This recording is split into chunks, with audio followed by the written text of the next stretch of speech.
Πώς να προχωρήσεις σε ένα χωράφι. Παρόλο που δεν υπάρχει πόρτα, κάπου μπήκαμε. Αμέσως ήρθαμε αντιμέτωποι με τη διαδικασία της μεταμόρφωσης.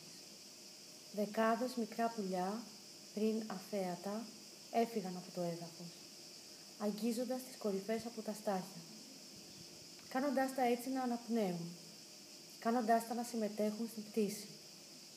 Κάθε στάχη γεννούσε θαρρής ένα πουλί. Κάποτε σταμάτησαν. Δεν είχε μείνει κανένα. Ακόμα δεν ξέραμε πώς να προχωρήσουμε, με την ερώτησή μας χλωρή στο χέρι. Αν ήταν ένα πηγάδι, θα μπορούσαμε να πετάξουμε μια πέτρα και να περιμένουμε την απάντηση. Ίσως έφτανε να αποσπάσουμε κάποια στοιχεία, φυτά, λίγο χώμα, για να εξαγάγουμε τα συμπεράσματά μας. Δηλαδή με επίθεση, η κλεψιά. Αποφασίσαμε να ξεχαστούμε μέσα στη μικρή μας χορογραφία. Να ξεχνάς, όπως και να εισέρχεσαι, είναι μια αναχώρηση. Τι έπρεπε να αφήσουμε πίσω?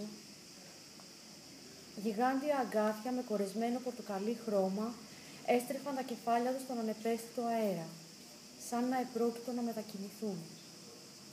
Σε ολόκληρο τον τόπο, καθώς πλησιάζαμε αυτό που εμείς θα ονομάζαμε κέντρο, δεν υπήρχε παρά η αίσθηση της εκκίνησης. Το χωράφι, μια κλειστή γροθιά που δεν θα έδειχνε.